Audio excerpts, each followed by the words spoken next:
I'm going to give it just a minute so that everyone can filter in. It looks like there's still people entering the session.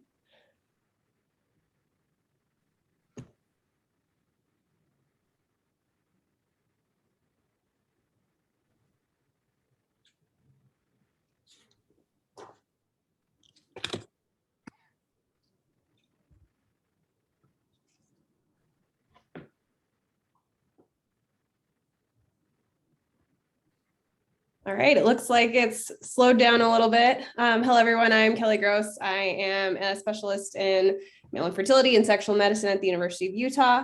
Got a great group here with me. Thank you for attending this installment in our SMSNA webinar series. And this particular one is on unusual sexual medicine conditions and their treatments. As a reminder, please enter any questions in the Q&A. The chat box is there as well if you'd like to use it. But the Q&A is where we'll put the questions and we will answer them all at the end. All of our specialists have expertise in all of the subjects, so they can weigh in on your questions at the end of the session. Since we have a lot of information to get through, we'll go ahead and get started. Thank you. Thanks, Kelly. I feel like I'm introducing my family. I'm going to ask the speakers to stay on mute until it's their turn to speak. But truly, this is my family, but not from blood. Our first speaker today is Erwin Goldstein, who is my husband, for those of you who don't know. He is a sexual medicine expert who has never actually practiced urology in his life, has won pretty much every award there is, including from SMSNA. He's a past president of SMSNA, and I believe in doing unusual introductions. So instead of telling you anything more about him, I'll let you know that he is the person that started the SMSNA fall course, so that many of you would have a place where you could present your research. Next up is going to be Rachel Rubin, who is a former fellow at San Diego Sexual Medicine, which I forgot to introduce myself. I'm Sue Goldstein. I'm a sexuality educator and a clinical researcher at San Diego Sexual Medicine. Dr. Rubin was our fellow there many years ago because she's so old now. She is now in private practice in Washington, D.C., where she is also assistant clinical professor at Georgetown. And she has a little appointment at GW too, but we like to tease her that she's got both universities covered. She sees men and women for sexual health concerns there. And we love Dr. Rubin. Last up is Dr. Loco, who in 3 days from now, I can say she is a former fellow at San Diego Sexual Medicine. She is still our fellow until next week when she becomes an associate physician at the University of California at San Diego part-time, and will continue to work at San Diego Sexual Medicine part-time. She is also known for her Battle Cry podcast, highlighting women of color. So we have Dr. Rubin, who is a tweet queen, and we have Dr. Loco, who is a podcast queen, and we have Dr. Goldstein, who is just a slide king. And with that, let's start the program. Dr. Goldstein, the floor is yours. Thank you very much, Sue. Kelly, thank you.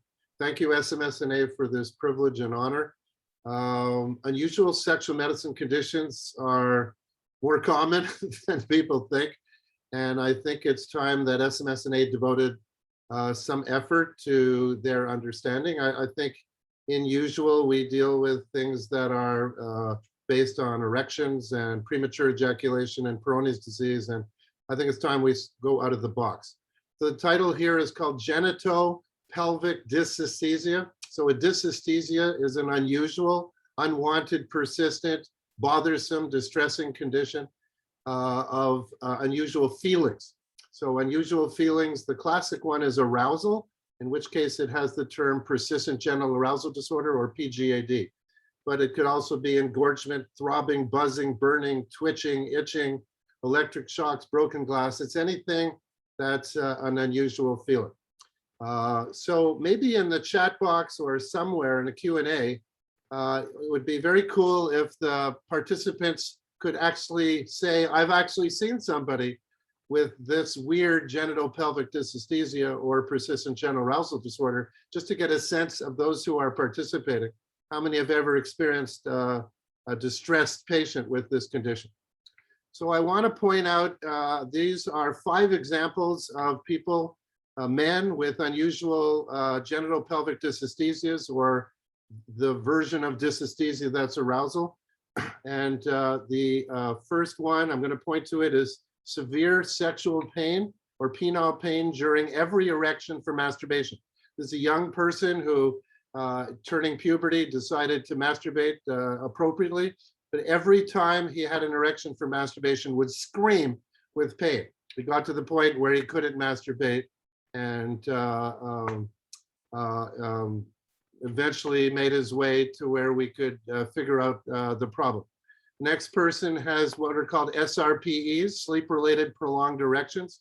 So this is a person who during the day is fine, goes to sleep at night, has these painful erections. This person specifically had more than 5 per night, couldn't sleep. When he had the erection, he had them for at least an hour of being awake till it was pain-free enough to go to sleep, and then he would wake up again. He was sleep deprived, fatigued, and was absolutely miserable.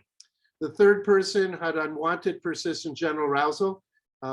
For those who do women's sexual health, this is a more common condition, but men who have this approach orgasm or have spontaneous orgasm with or without ejaculation, and that's the catch-all.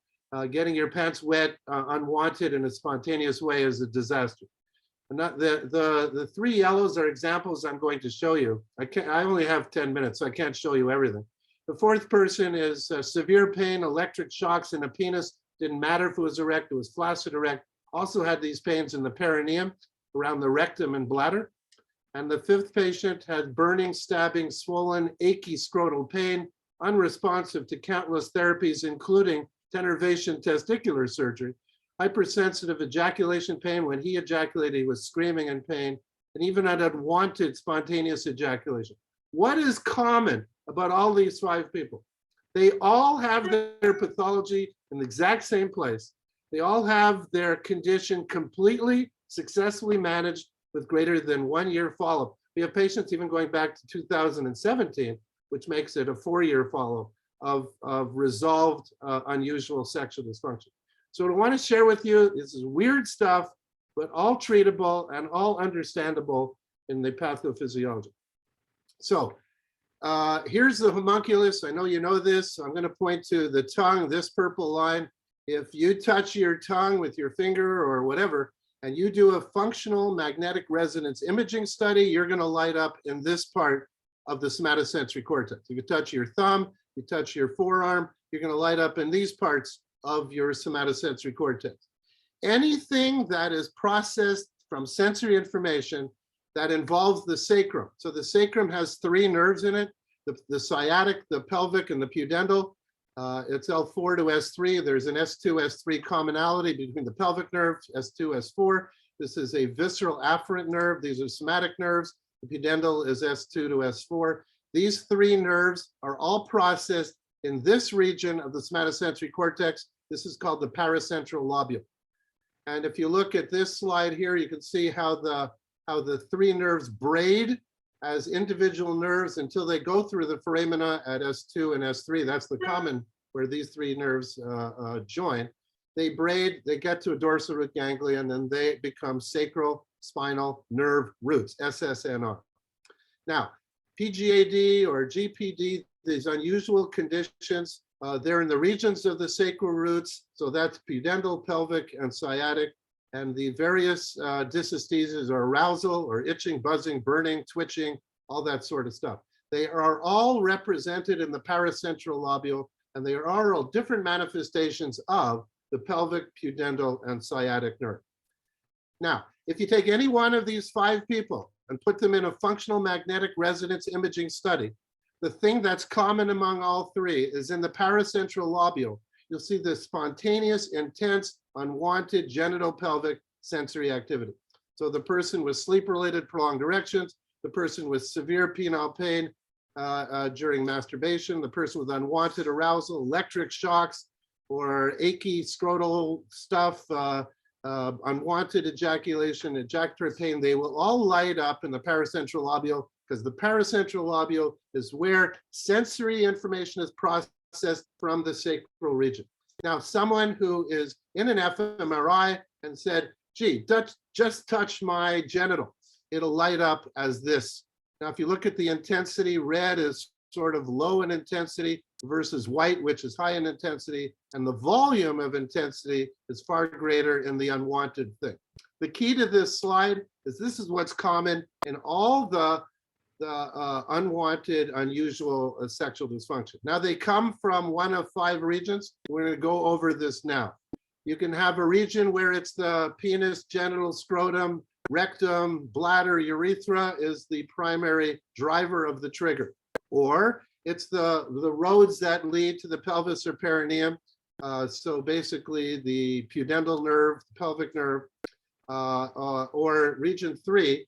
I have that in a rectangle because that's the origin of the pathology of all 5 patients I'm giving you an example of. Their pathology rides in the cauda equina. Now it could be a Tarlov cyst, which is just a weakening of the dura and a collection of cerebrospinal fluid, or a lumbar disc disease, traditionally an annular tear, and I'll take you through that. So this is Tarlov cysts.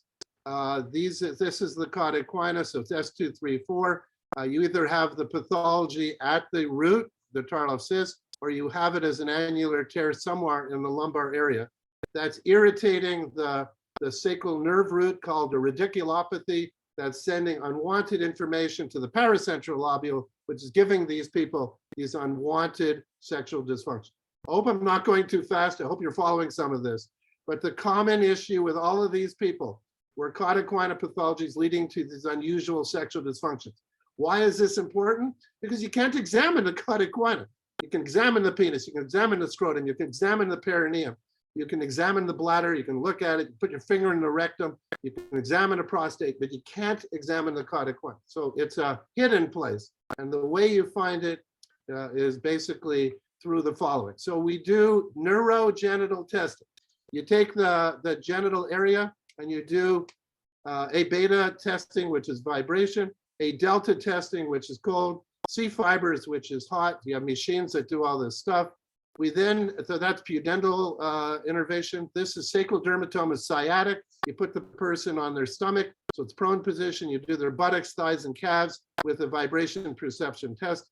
Then you do the bulbar cavernosus reflex latency. So you touch the penis and you measure the time it takes for the pelvic floor muscles. We use the external anal sphincter with an electrode in it to do a BC reflex. Now, if it's in the cauda equina, of course, the pudendal nerve would be abnormal, the sciatic nerve would be abnormal, and the BC reflex would be abnormal.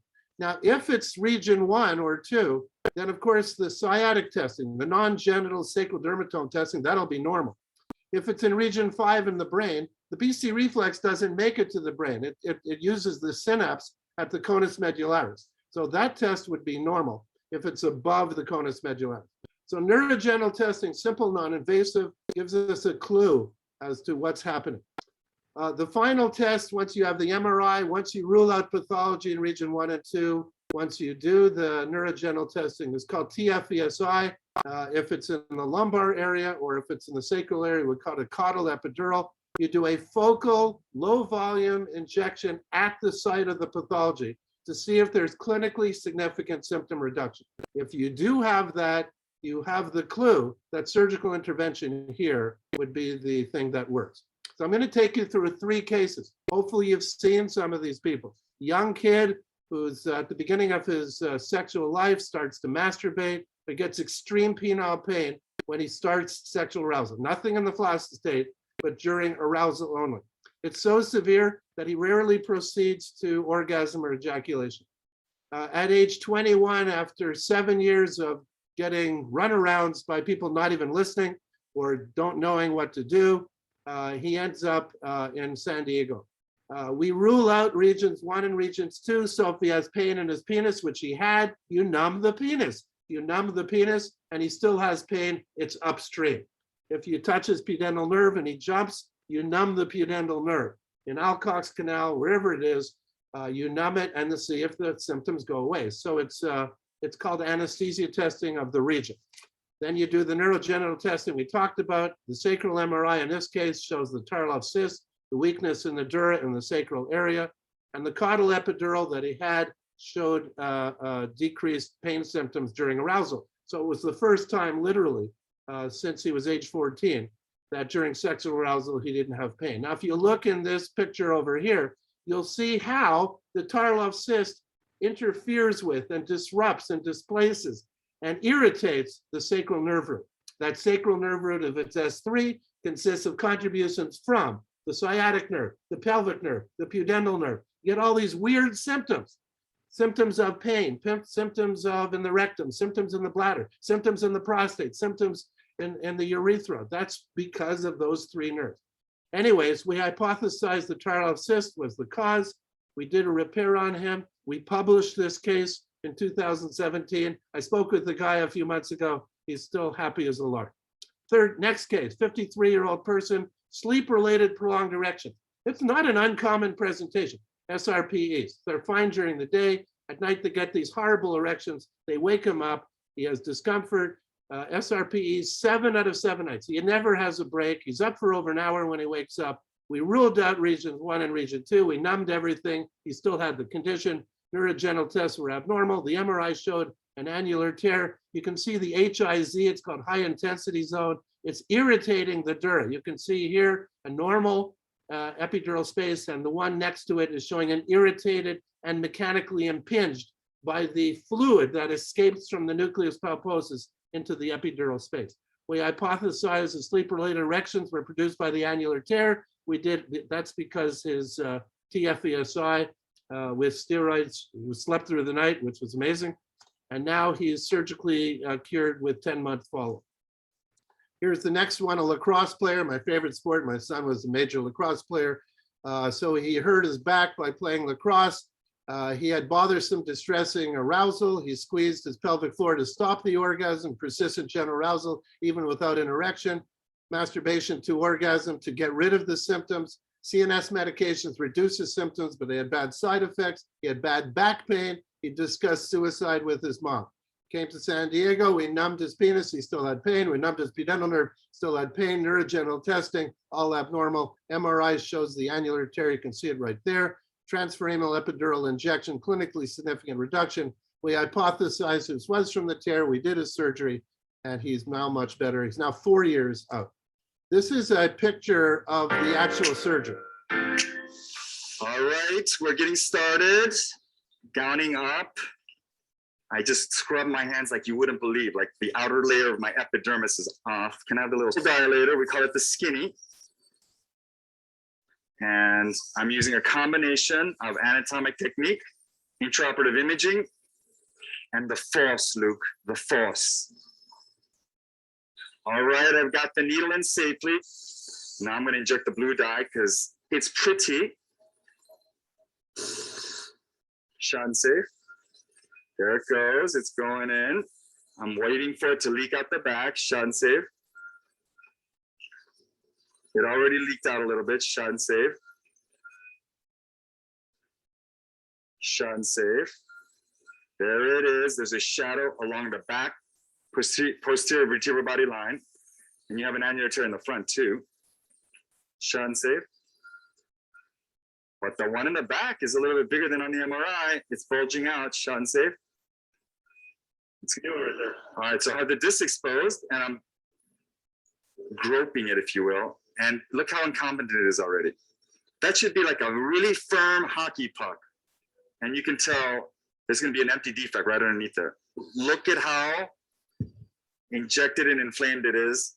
I'm using this cannula as I move medially to release the nerves from the scar tissue and at the same time pushing down on it like that pimple popping thing that my daughter has.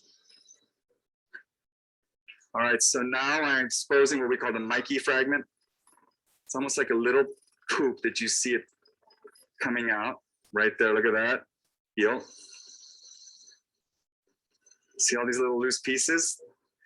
That should not be there. The annulus is one of the densest tissues in our body. And it is strong.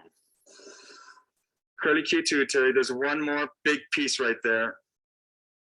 There it is. Look at that. Oh, I can't wait for you to wake up. Look at that. That's just one of many, many, many, many pieces. And you can appreciate how injected the dural tube is because of the inflammation. But you can also tell it's totally intact. I didn't injure it. And that's good because my mom always said spine surgery would be so much easier without blood vessels and nerves. I'm just backing up. That's the ligamentum flavum. It's actually really yellow.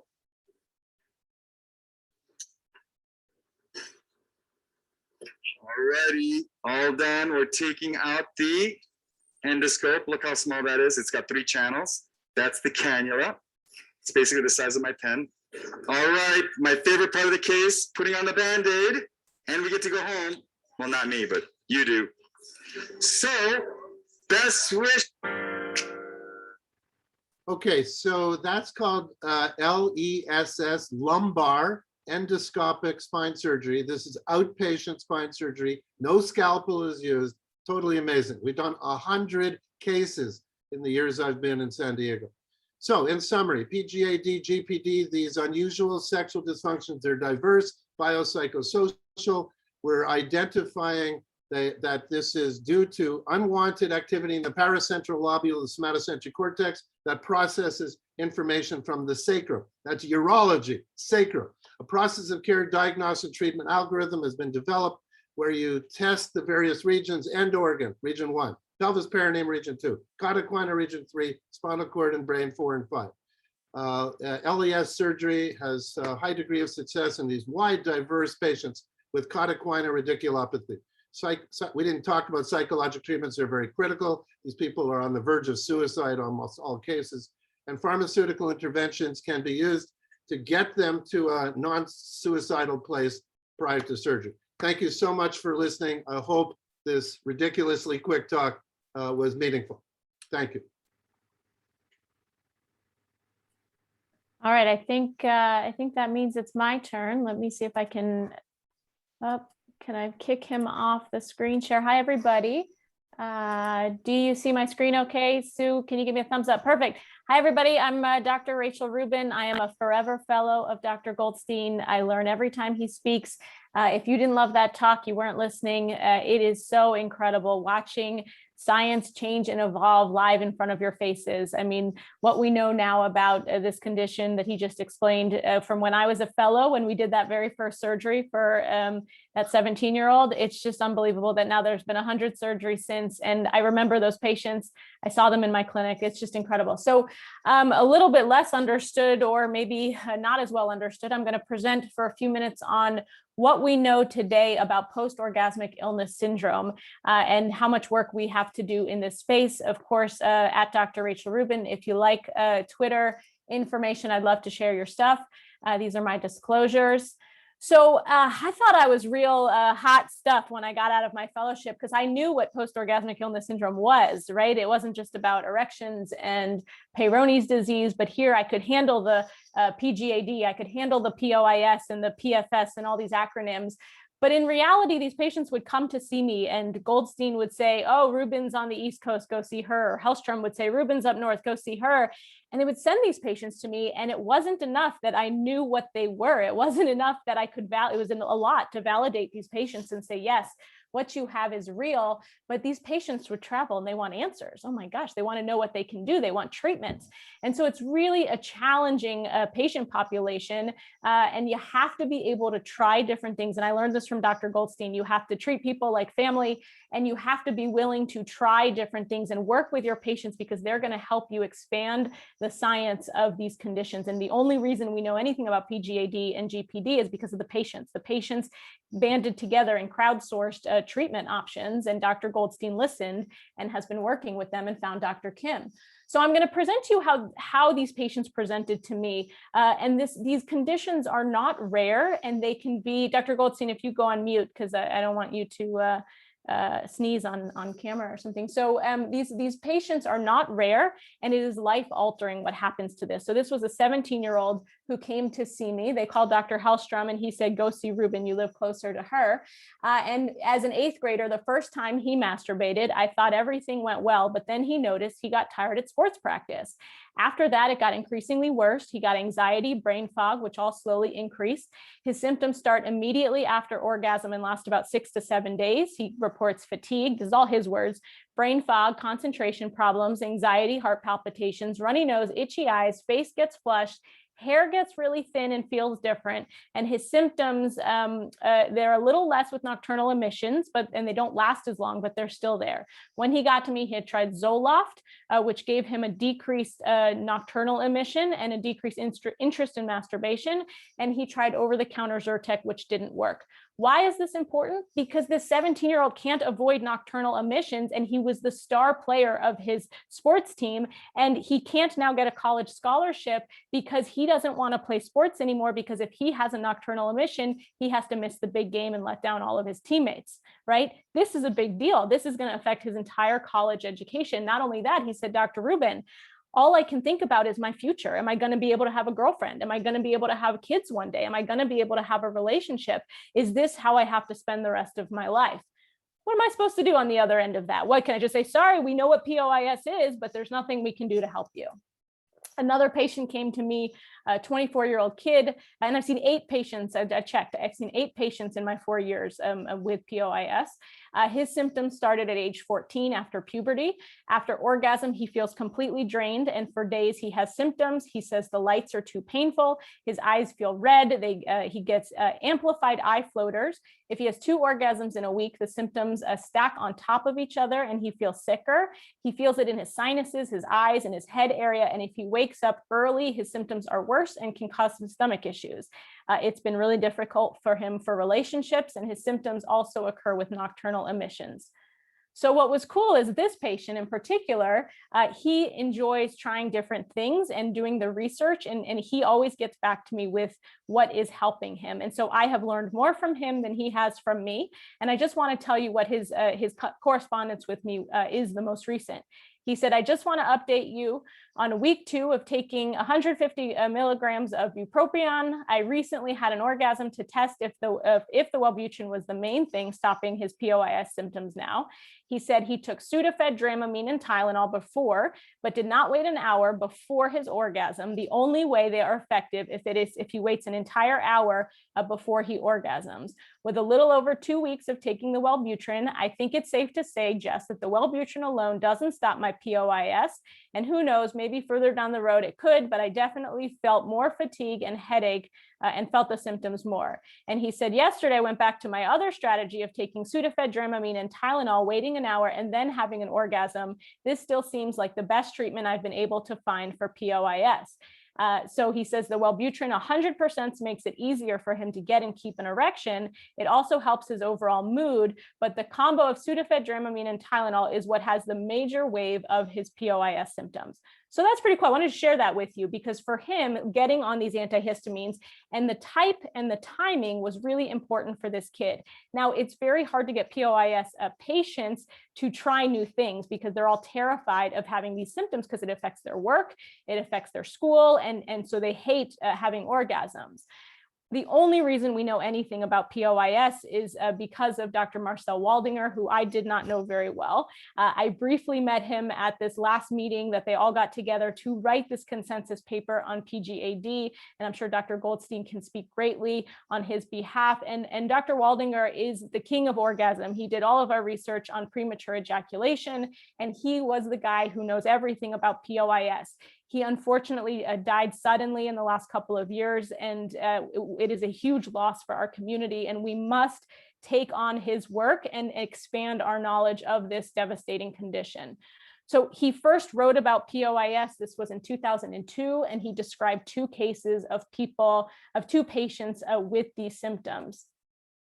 He went on and wrote quite a bit, and there have been a number of review papers since then.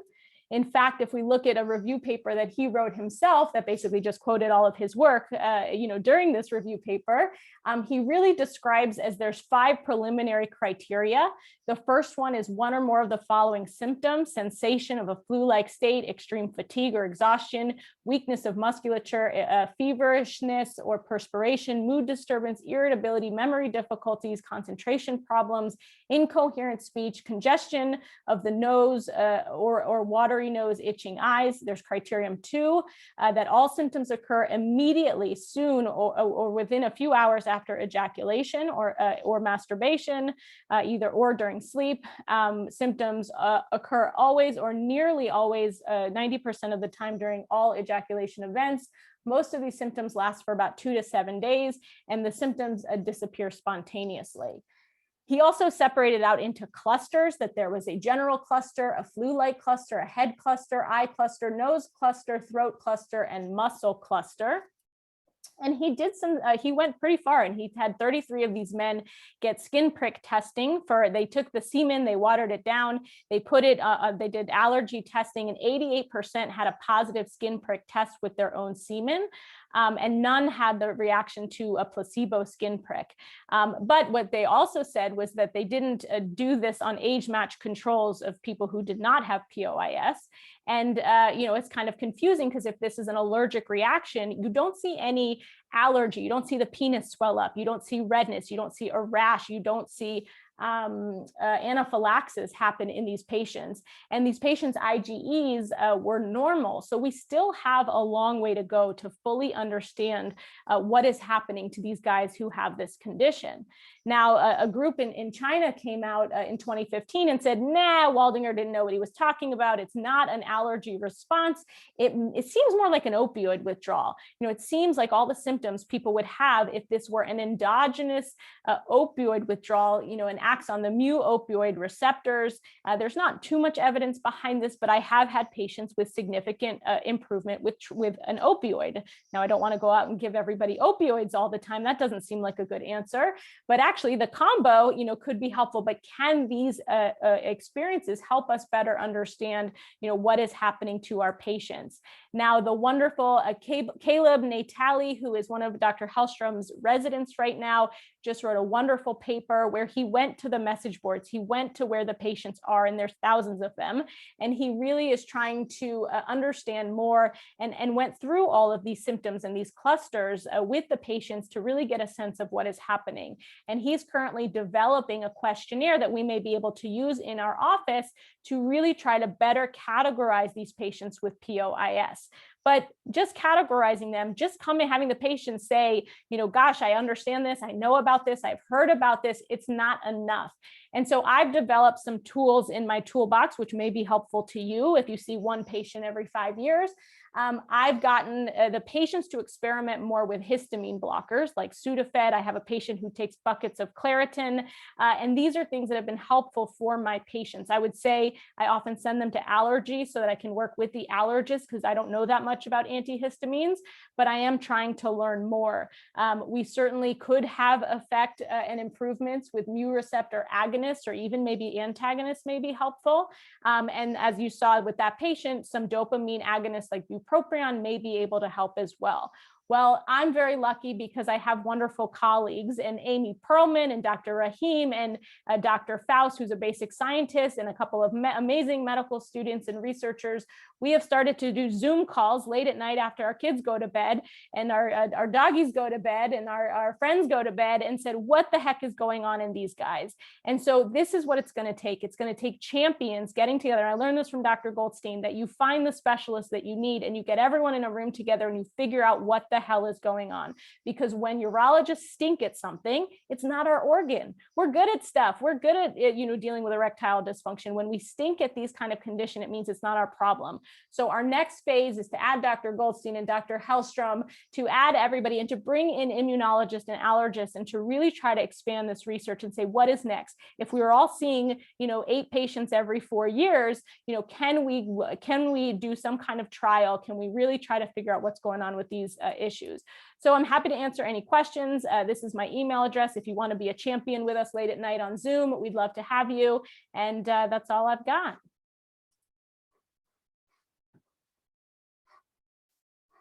Let's see, Dr. Aluko. How do I stop share? There we go.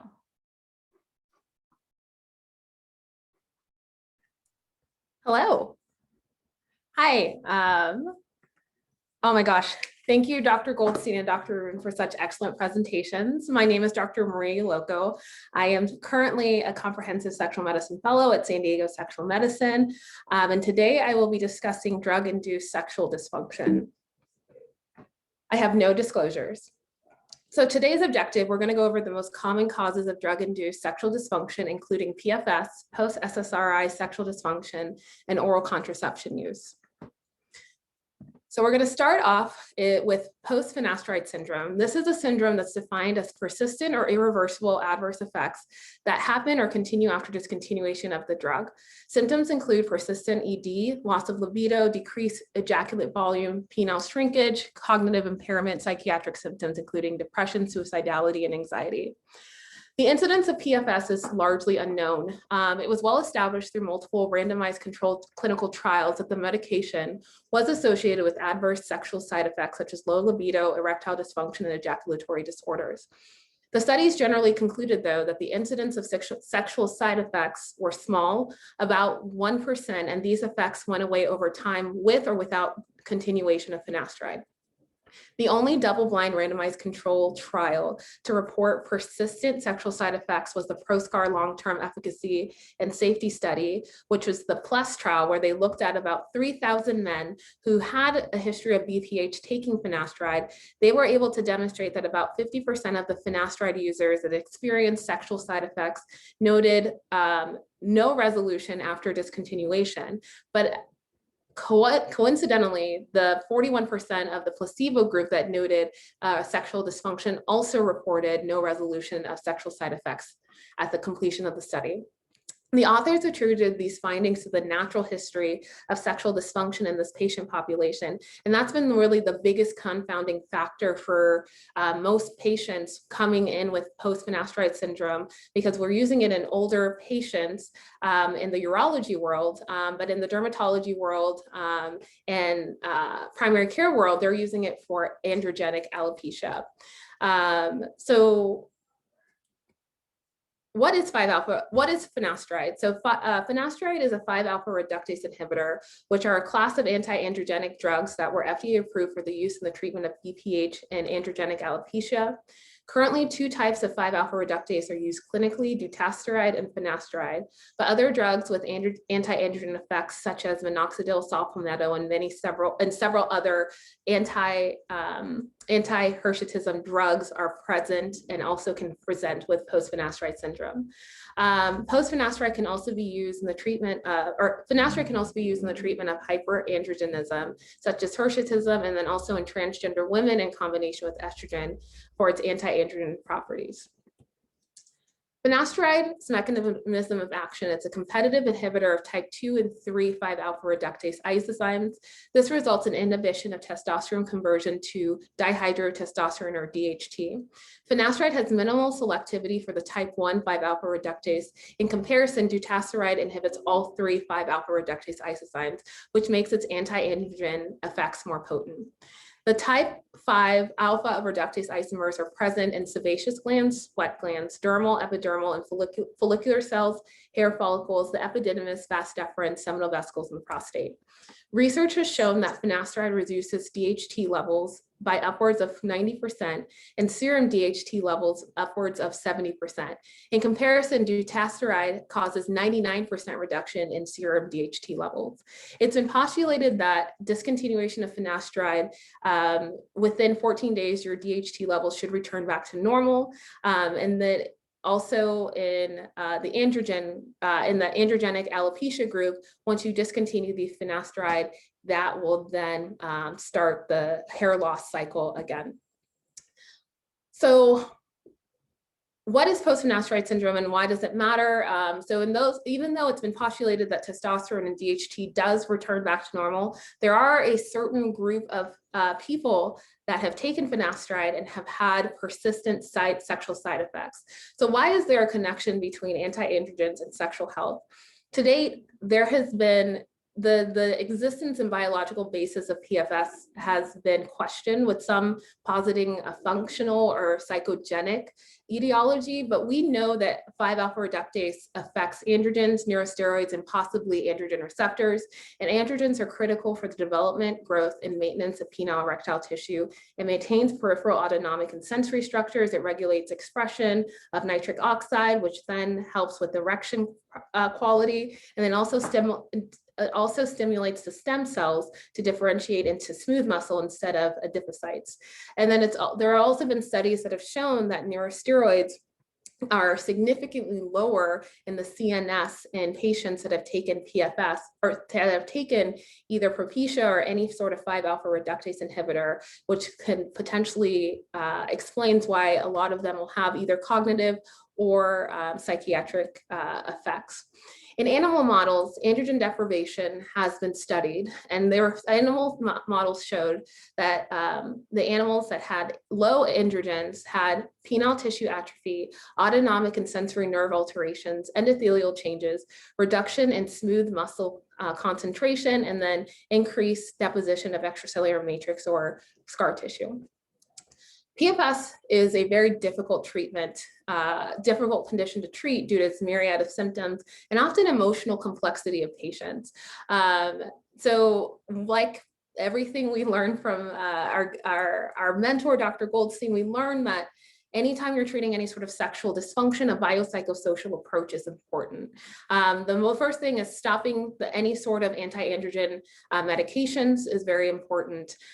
Treatment of erectile dysfunction, treatment of low libido, testosterone supplementation, and oftentimes because of the psychiatric and psychiatric conditions that can be associated with this, and then also the significant stress to patients' quality of life, a mental health provider is also recommended as well. So the next condition we're going to talk about is post-selective serotonin reuptake inhibitor sexual dysfunction, or PSSD. This is defined as continual sexual side effects 6 months after discontinuation of SSRIs. The prevalence of persistent sexual side effects is unknown. Common PSSD symptoms include genital anesthesia, weak orgasm or anhedonia, decreased sex drive, erectile dysfunction, prolonged ejaculation, not premature ejaculation. SSRIs are actually used to treat premature ejaculation, and poor vaginal lubrication and nipple insensitivity. The prevalence of depression in the United States is approximately 7.9% in men and 12.1% in women. And it is estimated about 10% of the US population is utilizing antidepressant pharmacotherapy, with SSRIs being the most commonly recommended. It is used to treat depression and then numerous other psychiatric disorders. And here's a list of common SSRIs present. So common side effects range, but the common sexual side effects are a known complication of the medicine and can happen in up to 40 to 65% of individuals. And these side effects may exacerbate depression and create a barrier to medication adherence. In a 2003 survey, approximately 41% of men and 15% of women discontinued psychiatric medication due to perceived sexual side effects. So what do SSRIs do? So SSRIs essentially inhibit the serotonin transporter at the presynaptic axon terminal. This leads to increased serotonin in the synaptic cleft, thus perpetuating its effect on postsynaptic receptors for an extended period of time. So within the sexual response, there's various complex hormonal, central, peripheral nervous systems and neurochemical changes that occur during SSRI usage. And these can oftentimes result in sexual side effects. These changes include increased alpha-1 adrenergic receptors, decrease in nitric oxide, increased serotonin, decreased dopamine, blockade of any sort of cholinergic reactions, elevation of prolactin, decreased oxytocin, and decreased testosterone levels. Ultimately, it's a very anti-sex medication.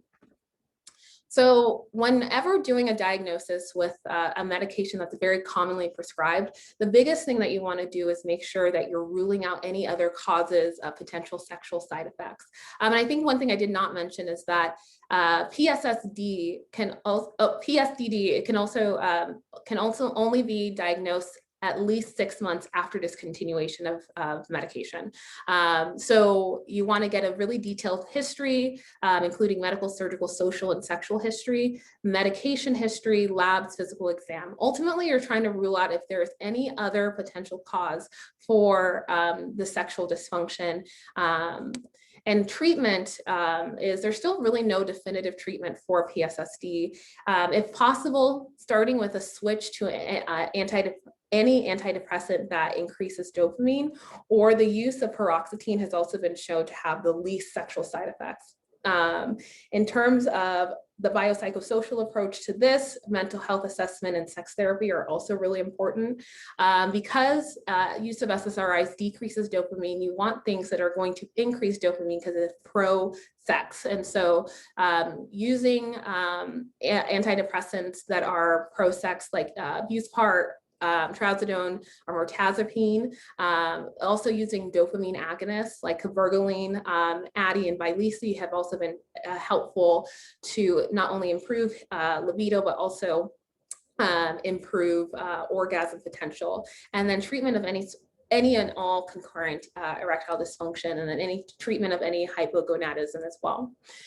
So next thing that we're going to discuss is oral contraception and associated sexual dysfunction. So the birth control pill is the most commonly prescribed form of contraception in the United States. Currently, there are 3 types of oral contraception pills: combined, estrogen, progesterone only, and the continuous or extended pill. The main mechanism of action is the prevention of ovulation. Progesterone negative feedback works at the hypothalamus to decrease the pulse frequency of the gonadotropin releasing hormone. This in turn will then increase the secretion of follicle stimulating hormone and decreases the secretion of luteinizing hormone. If the follicle isn't developing, then there is no increase in estradiol level, as well as no increase in testosterone level. Known adverse effects of OCPs also does include decreased libido. And really the ultimate pathophysiology and why most patients have a lot of issues with oral contraceptions, because this negative feedback loop decreases ovarian and adrenal synthesis of androgens, and then also the increase in level of sex hormone binding globulin also decreases serum testosterone. Thus, if serum testosterone is decreased, there's no ability for serum testosterone to actually act on the testosterone receptor. So this is a very common condition that we see in anyone that is treating female sexual dysfunction, and it can affect about 30%. About 30% of the population will have some sort of degree of female sexual pain.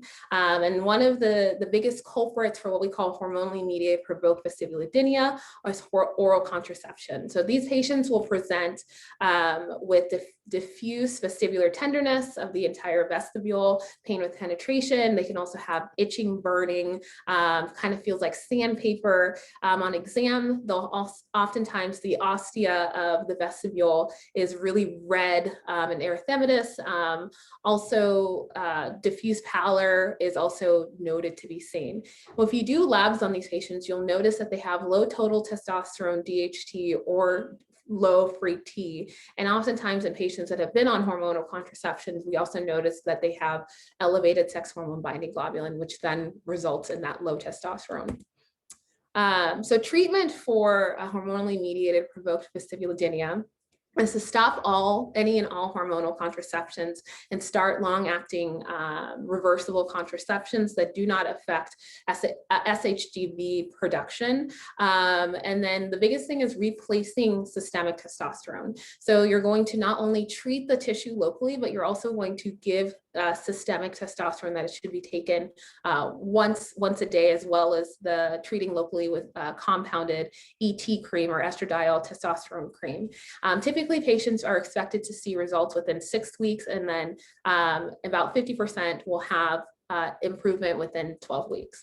And because we're all urologists, another frustrating condition that we see is interstitial cystitis, and oftentimes it's a diagnosis made from exclusion. We can't find anything, they're having persistent symptoms, and we just give this diagnosis in the absence of any sort of clinical path, or in the absence of any sort of histological pathology. So one of the things that we've reframed our thinking about interstitial cystitis is that maybe we need to look outside of the bladder. And oftentimes patients with vestibulodynia may have referred pain to their urethra because the periurethral glands are located in the vestibule. And so this is also a key thing for most urologists to start looking out for, is that, in those patients that are really, really struggling with interstitial cystitis, why not look outside the bladder? It could be as easy as just correcting hormones and stopping oral contraceptions. So this is an example of a patient that was successfully treated for vestibulodynia, who had also had a diagnosis of IC. After the complete treatment, they no longer had IC symptoms, as well as dyspareunia. All right, thank you guys so much. Thank you to all of our speakers. You'll see there's sort of some common theme of that what we as clinicians do to our patients innocently, not knowing, and so hopefully you've learned, or what we don't do for our patients because we don't understand. So we've been exposed to a lot of great information today. So I just want to thank all of you, and thank you to our speakers who have been answering questions throughout. But I think we're going to bring some of these questions out so that people who haven't been looking at the Q&A can hear. So Kelly, if you don't mind, I'm going to read the first question and then I'll bounce it back to you. So what could the cause of pain with the SRPE patients, why does it only occur at nighttime? Can you explain that, please? So I answered that in the Q&A. We don't know the answer, obviously, but we know that during REM, this happens during REM sleep, and during REM sleep, there is absent sympathetic activity and exclusive parasympathetic activity. And the combination of the radiculopathy that would otherwise be inhibited by sympathetic activity in the presence of parasympathetic overactivity of REM, rapid eye movement sleep, these patients get these unbelievably rigid erections. They're getting too much parasympathetic activity and too much activity through the radiculopathy.